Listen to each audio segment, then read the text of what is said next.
Today, we're going to talk a bit about the work environment assignment that you were given to read here. We'll continue to talk a bit about culture, but we're going to have a bit of a different class today in terms of the way we're going to handle some of this content and some of the content that you're going to get. Seems to me that this is a pretty straightforward chapter with regard to the content of this presentation. Any questions about any of the content in this particular chapter? Promoting a productive work environment. Any questions about any of the concepts?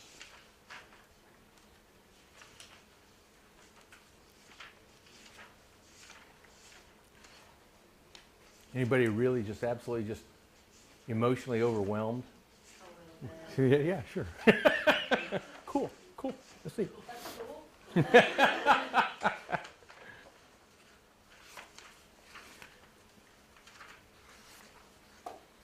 Your authors are talking about promoting a work environment that results in productivity. And I thought that it might be useful for us to look more prescriptively at this than anything in any way that we've done before in this class. Right? In other words, that this class combines, this course combines both explanatory and prescriptive elements, also some proscriptive, do this, don't do that kind of stuff.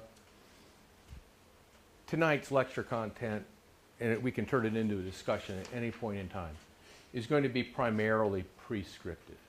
Right? And it's really going to be managing programs or working as a manager in organizations a la Mike Smith. I have to take credit for this one. So for good or for ill, you're going to get my position about these kind of things. And it's not that I necessarily developed these ideas in a vacuum, and I'll be crediting a lot of people along the way. But I'm going to have to take responsibility for the particular choices I've made here by way of offering you a prescription for how you might think about your behavior as a manager. And that's really what this is about. And the focus is going to be on goal attainment. And so let's just start right there also by acknowledging that there can be other, if you will, superordinate goals that a manager might have. Remember in your text, McClelland, right? And McClelland arguing that people have basic orientations towards certain kind of things. Achievement was really only one of the three, wasn't it? What were the other two? Power and affiliation. Power and affiliation, yeah, relationship. So there are some people, and you might be one of them, who by virtue of who you are, find it particularly important to you to experience power, or it might be that more likely in terms of social work, or at least stereotypically, relationship. There's nothing wrong with that at all. But as we'll talk about later, knowing yourself and knowing what really makes you interested and excited about an environment in which you're working is a very, very important kind of thing. For me, it's goal attainment. And that's not in a vacuum. It's not without regard to other kind of things, right? But chances are, if you're a human service manager, you're being paid to help achieve goals. You're not being paid so that you can feel and you can experience power. That might be happening. That's not why you're being paid. Right? And you're not being paid so that you can have relationships, although that's a necessary part of leadership and management. Chances are you're getting paid for some level of some type of goal attainment. So what I'm going to argue here is a number of do these kind of things, and I think you're probably on kind of the right path. And the major thing that I'm going to argue, and you see it right here, I don't even know why I'm going to kind of do these things serially, although that's kind of the thing you do with a PowerPoint when you're presenting it, all right? And that is, there are two major things that I'm going to argue that you're going to focus on. And one is to focus on the organization as seen through the prismatic organizational lens that we've been using in this course. And of course, that involves a recognition that organizations consist of individuals and that individuals continue to count and that individuals continue to have influence and bearing upon all things organizational. That groups exist in a variety of ways, both formally and informally. And woe be it to the manager who fails to account for or recognize the influence of groups within a work setting. So it's very, very important to do that. That the attention to the formally constituted organization, or that part of it for which you are responsible. So by this, and I'm trying to convey that you don't have to be the president of the institution, whatever that happens to be, in order to have a recognition of the formal nature of that organizational setting and of a certain part of it for which you are formally responsible. So what we're going to see is that you have some choices to make, and they're going to be dynamic choices. You won't necessarily have to be consistent. Matter of fact, probably shouldn't be consistent with what I'm going to describe. On the one hand, you can think of your own department, your own office, or whatever it is, that subunit for which you are responsible, as the formally constituted organization itself. And that everything beyond that is something of the environment. And we're going to be talking as early as next week about environment in the class. And so we can think about the broader, for example, at ETSU, we can think about the broader institutional environment within which the Department of Social Work is embedded as an immediate environment for the Department of social work itself constituting the formal organizational entity that might be of our concern. You might be working for an office in DCS, a particular location, and you might think of that as the organization, even though on a formal chart it's only one department, it's only one part of a geographically dispersed entity that is given some kind of title. But you have the opportunity, if you want, to think of that broader organizational context as an immediate environment. Now, for some other purposes, you may choose, and very appropriately, to think of yourself as a subsystem of the formal organization. So, for example, when the state of Texas, I do that all the time, having lived so many years in Texas, when the state of Tennessee rolled out a new subsidy, money return system for state-supported universities, it's important, for example, for social work to think of ourselves as a department embedded in a broader institution to help the institution achieve, to draw down these kind of monies, but then also to be able to maneuver politically within that organizational culture to get our fair share of that kind of thing. In other respects, for example, when we're talking about accrediting MSW or BSW programs, in many ways it's more appropriate for us to think of ourselves as the focal organization, because Council on Social Work Education doesn't really accredit ETSU. It accredits a single program in ETSU, that program either being the BSW or the MSW program, depending upon what it is that we're putting forth. So in that case, it may be much more appropriate for us to think of the department as the distinct organization relating to external environments that are either immediate or more distant. That's the nice thing about systems theory. You have that versatility to do that. And oh, here we are. We're talking about the environment here. And that can, again, be either immediate or it can be more far-reaching than that. Now, in addition to the prismatic organization, in terms of your role as a manager, and I need to really, really emphasize this, you have to keep your focus on yourself as well. Because you're talking about you, the instrument, you playing yourself, if you will, in terms of your role as a manager, in terms of your role as a leader, in terms of your role as a colleague, and whatever. So let's talk about what this can mean.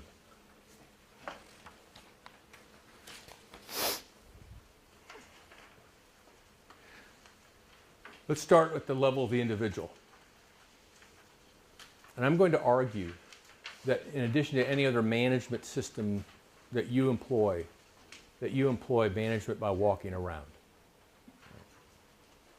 I've found in my experience it's one of the most powerful things that you can do. It's one of the most important things that you can do. You probably heard of management by walking around, at least a number of you have. What's that mean? I hope I have it right. Well, go ahead. There are different approaches to it. What's your approach to it? Restaurant, hotel, bar management. Just my presence, walking through, being aware customers, clients were getting what they were getting, fast service, proper service. Go back into the kitchen, look around, see if everybody was doing what they were supposed to on the line. Just my presence walking around made everybody snap to, sort of like a state cop on the side of the highway, makes you slow down in your speed. The presence. That's certainly an element of that. That's certainly an element of that. And in the particular context that you're describing so far, right? That's a very good example of that. Now, there are different kind of contexts, and there are different kinds of work that people do, and with investment that they have, and the personalities, etc. So that may not be the only way to operationalize management by walking around, but it's certainly an appropriate one in that context. How about for somebody else? Does somebody else have experience with this? Go ahead. This may be wrong, but I would think that it's walking around, interacting with your people on your team, seeing if everything's going okay. Is there anything I can do to help you? Do you have any questions? Just kind of checking on their general well-being, sort of kind of thing, because they're just as important as the people that they work for or work with. That's exactly right. That also is right. And so when we're thinking particularly now, not in so much food service and bars, etc., but we're talking in terms of human service work, where we're maybe involved in the supervision of other professionals or paraprofessionals and others for whom this is not just a job, but it's also an identity, then just the presence in the office, sitting down and talking with them, sharing experiences, sharing perceptions, sharing war stories, the kind of, the occupational kind of war stories or whatever. Sometimes just shooting the bull with people so that you're presenting yourself as an honest-to-goodness human being who's approachable can have a powerful effect in terms of validating the presence of other people, in terms of lowering the barriers, the threshold that might exist psychologically, culturally, emotionally, or whatever, so that when somebody wants to talk with you, they may feel more comfortable initiating that kind of contact because you've walked into their office and you've sat down and talked with them. Dr. Dalton and I were talking about this thing a number of months ago, and he was describing a piece of research that he had read where the act of sitting down had subjective significance to subordinates. A study was done, and I wish I knew more about who did it, when, etc., but it contrasted people, a supervisor who would walk in and stand talking with a subordinate for X period, X amount of minutes, and then going in to maybe the same person going into another person's office or a different agency, the supervisor sitting down. Now, for exactly the same amount of minutes, let's say it was 10 minutes or whatever. And then later on, not only were the subordinate's perception of satisfaction with that experience measured, but the question was asked of the subordinate, how long did the supervisor stay in your office and talk with you? And there was a consistent pattern in over-reporting, over-perceiving, if you will, the amount of time the supervisor spent with the subordinate when the supervisor sat down to talk with them as opposed to standing. The act of standing perhaps symbolizing a kind of a transient period with them, whereas sitting down represented some kind of commitment to the relationship and a commitment to the conversation. Right? So when we're talking about purposeful use of self, which is so important in terms of the practice of social work, here's something so subtle, but it can be so important. It's simply sitting down as a way of validating and communicating the importance of the other in terms of that kind of conversation. In clinical work, have you talked about this in your clinical classes? Upon being introduced to a client, especially the first time, do you extend your hand for a handshake or not? that can have clinical significance. And there are different schools of thought as to whether one does that or not, whether one waits until the client offers and then you respond to that cue or whatever. So the subtle use of self in terms of trying to achieve the professional outcomes that you seek. Is what your wife called servant leadership, does that fit into that, what you're just talking about? Now, if I had, The act of sitting down and walking around, that part of it. I would, it could, but as I mentioned before, I only watched a brief moment of the film. I watched enough where she was asking That for was your her personal your style. blessing and your empathy for being married to me, and that's as far as I got on that. So I really can't answer how she used that. She said that was her personal style of leadership, management, being a servant leader. Cool. Now, there, you know, one of the reasons actually that I'm hesitant to respond. Again, I didn't watch how she described that specifically, but I know that in certain religious circles, there's a notion of kind of servant leadership as well, which can mean entirely different kind of things than what we're talking about here. I think it depends on the population you're working with too. I work with a lot of older individuals, and if I go into their home and don't do particular symbols, I send them right off the bat. Yes. So I think it is culture, and I think it's knowing the population that you're working with, what is expected, and how to, especially when you go into their home. That's exactly right. Yeah, that's part of the element of cultural competency. Part of the element of cultural competency. I'm going to argue that it's important to hold individuals accountable. But I'm going to credit Peters and Waterman in their classic book, In Search of Excellence, that was on the New York Times bestsellers list for over 52 consecutive weeks back in the early 1980s. Their argument was this, that remember the salami approach or the camel's nose approach that we had talked about, where you may not be able to achieve everything that you want with one fell swoop, so go ahead and take it kind of a bit at a time. Their argument in terms of trying to encourage and increase the productivity and the goal attainment of organizations was to make initial goals, negotiate with employees, with supervisees, subordinates, goals that were attainable for the people as you met them.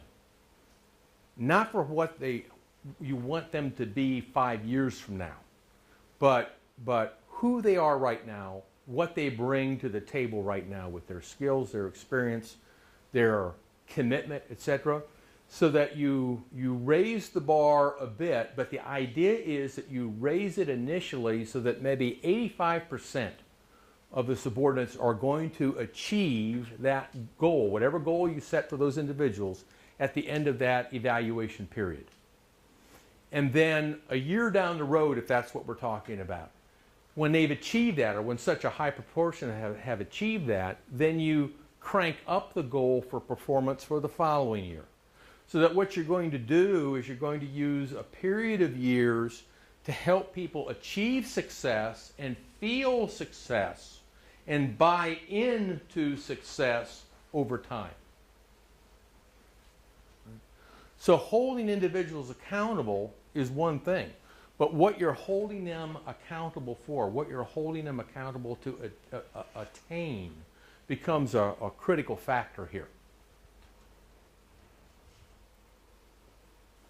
I'm going to argue for progressively accurate performance evaluations. And these things are actually very, very much associated with one another. Right? Now the chances are, how many of you have ever conducted a formal personnel evaluation in your roles at jobs? Right? About 4 of you or 5 of you, right? Did you find that to be stressful for you as the person who's doing this? Yeah.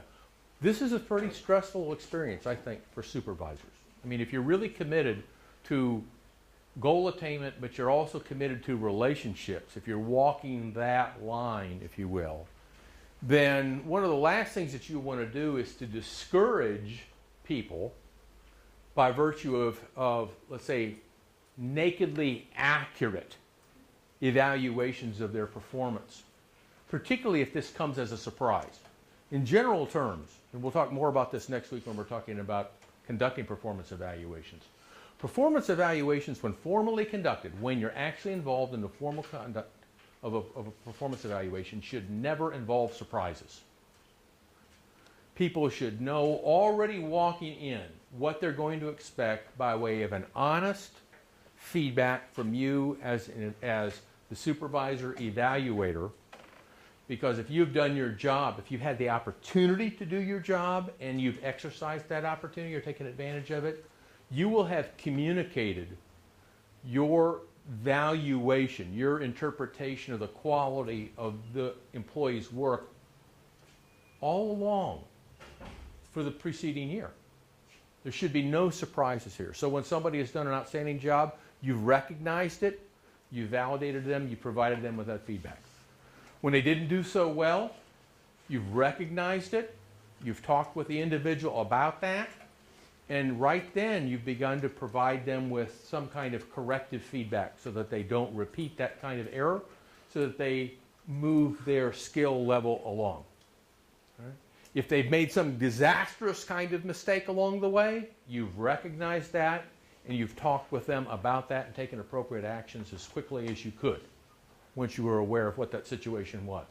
So that now, when it becomes a situation where you're making these people on paper formally accountable as part of this evaluation system, right? There's no surprises here. You're following through. I'm going to argue, however, that regardless of what your standards are, it's important, and this is the old social work practice principle, meet the client where the client is, right? We're going to hear me talk about it more a little bit later on in terms of the importance of the practitioner being flexible. But it seems to me that it's important that we recognize where people are as employees or as subordinates when we're working with them initially. And that it's over time as we're working with them to raise their levels of skill, to raise their commitment to organizational goal achievement, as we're encouraging them and supporting them to do that, that we also become more accurate in terms of the application of standards that we have for them eventually. So that even as their goals or objectives are being cranked up incrementally, but in a way which makes it more easily for them to achieve, that we're also moving to where we're more accurate in terms of the feedback that we're giving individuals. Timing is everything in trying to help craft change. It's extremely important to attend to both hygiene factors and motivators. Now, you're going to be limited in what you can do here. Chances are there are going to be a certain set of hygiene factors that will be under your control. It might be which office somebody gets. Could be something like that. It could be the amount of secretarial support that somebody gets. Who gets the black and white printer? Who gets the color printer? All right? Those kind of things. You're going to have limited autonomy, probably, with regard to compensation levels that people get. Chances are you're not going to have much flexibility there. But you might be an advocate for certain people, let's say for whom the pay level is clearly inequitable, right? To try to address that kind of inequity. With regard to motivational factors,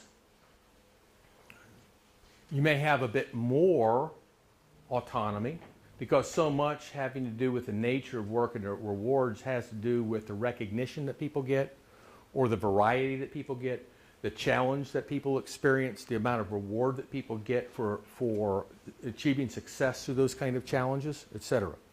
If you're working with employees on an assembly line, you don't have a whole lot of flexibility available to you.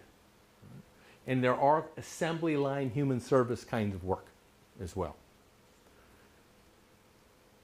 But if you have the opportunity to try to match people's interests and skills to certain kinds of tasks, certain kind of challenges, certain kinds of clients, for example, That may be an opportunity to do a little creative negotiation among some of your staff, and you might find people actually kind of blossoming in their work.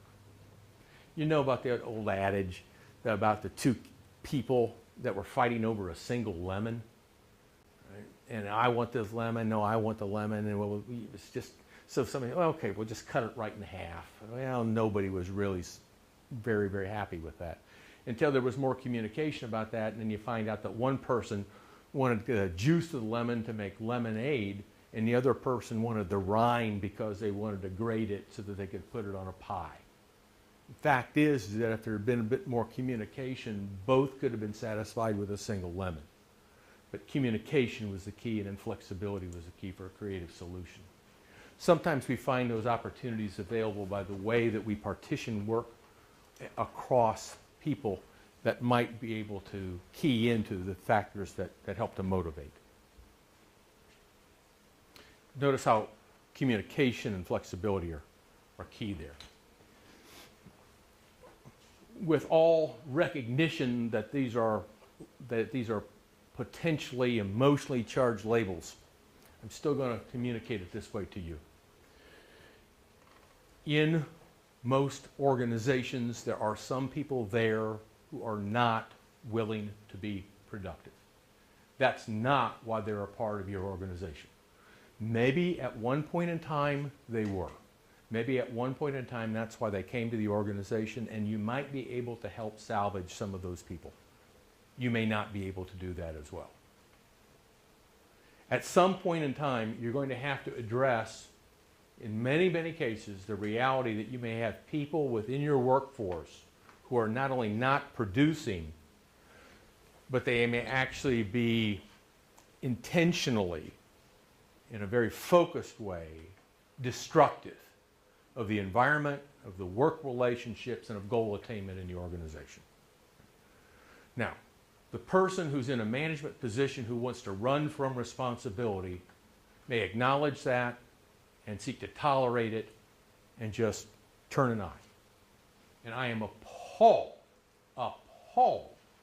by the number of high-level executives in human service organizations who see that kind of behavior, especially from other subordinate executives or managers, and choose to do nothing. Well, what they choose to do is ignore it and avoid responsibility for addressing it. And so there are whole layers of people within the organization who speak to and are responsible to that particular administrator who isn't effective, who isn't interested in becoming effective, in learning new and better methods of working with people, and yet that person remains in that cocoon of responsibility and authority. That's appalling to me. And yet it's a very, very typical part of the organizational landscape of human service organizations. Not necessarily in your organization where you're employed or where you're doing your field placement. Have any of you experienced that personally? Just a show of hands. Again, we're not going to try and trace this down to organizations. But look, half of you are saying, yeah, in a place where I've done my placement or in a place where I work, yeah, that is a reality. It's not for me, for some people. You know, when half the people in a class are experiencing that, that's a pretty common feature of the organizational landscape, I would argue. Okay. Now, one of the tactical issues you'll address in this is how you respond to the accusation or the kind of the tip of the iceberg that when you perceive an individual as not meeting his or her responsibility in the organization toward goal achievement. How do you pursue that? How do you seek information, and how do you differentiate valid information about a person's commitment and performance and productivity from what might be a very destructive effort at rumor mongering or at sabotaging another person's career? That happens as well. So that's very, very careful. Tactical issue. How much energy, how much time do you put in to trying to support somebody and encourage somebody before you finally decide that enough is enough? And to what extent do you use some kind of progressive discipline system that may be required of you in your organization as opposed to or as a complement to training, development, coaching, etc.? Those are all tactical questions. They're ethical questions as well that have moral implications, but they're tactical questions as well. At some point in time, you might find yourself having exhausted your resources or the time that you think is available to invest in an individual, and then you move to some kind of severance. That may be possible. My advice to you throughout this kind of process, consult with your HR specialist. Right? Chances are this is a person who has been down this road before. Chances are this is a person who can help you build your skills, provide you with not just technical support and suggestions, but with very important emotional support as well. Because you will have few people within the organization, typically, with whom you're going to be sharing this kind of information, who will be available to you for support, and this will be stressful for you as well. Because it's stressful, it's one of the reasons that a lot of people seek to avoid it.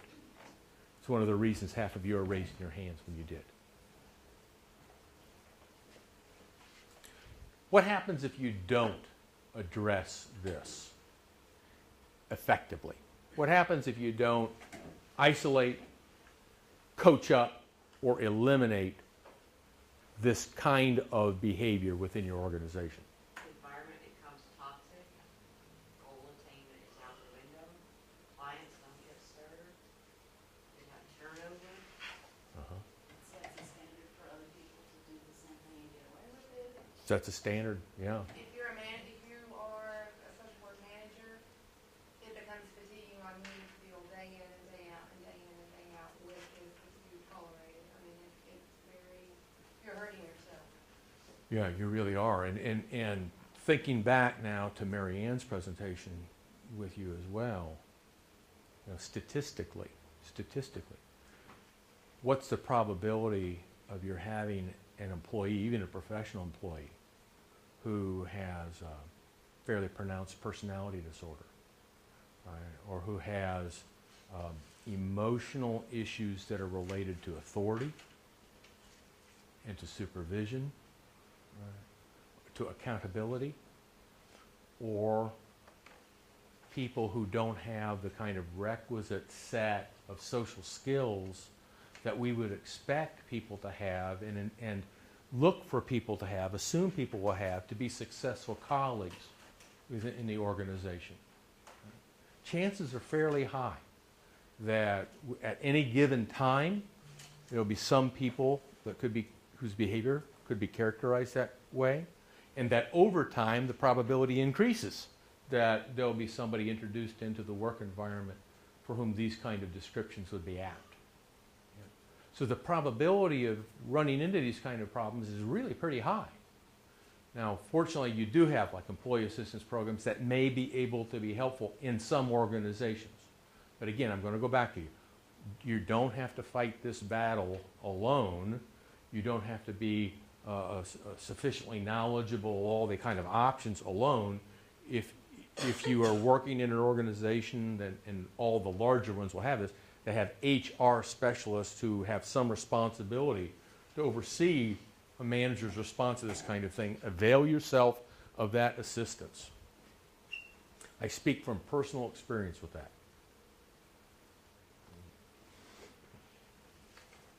Management, administration, whether we acknowledge it or not, whether we want it this way or not, is a political activity. Okay? Now, I'm going to go back to David Gill's definition of policy that we've talked about in class on several occasions. Do you remember his definition of what social welfare policy is? Or social policy, excuse me? All right. As soon as I say it, you'll remember it. Right? Policy is the logic, whereby we understand the distribution within a society of rights, statuses, and resources. That's policy. All right? What's a manager doing? What's an administrator doing within the organization? Aren't you helping to differentiate and distribute statuses? Aren't you differentiating through your assignment of tasks, resources, and recognition, or the opportunity for recognition and reward? I mean, what we're talking about is policy writ small, but in a very, very important and immediate way that all of us experience in the world of work 5 days a week or more. Management is a political activity as well. By developing champions here, what I'm talking about is the importance of developing relationships among your staff of people who will be and are ready to be advocates for you as a leader or as a manager. That's a very, very important strategy element to include in your repertoire of working with people so that they can begin to influence the culture of the work group, the informal work group, and their perceptions of you as a manager as capable and as authentic, etc. Take care of your people. I mean, there's the notion of sharing the wealth, and it's not just money, but it's recognition, it's opportunity, it's the whatever rewards exist within your organization. When it comes to taking credit for achievement, it seems to me that one of the worst things that you can do with regard to your authenticity as an individual who's ethical is to attempt to steal credit for the work that somebody else in your team really is responsible for.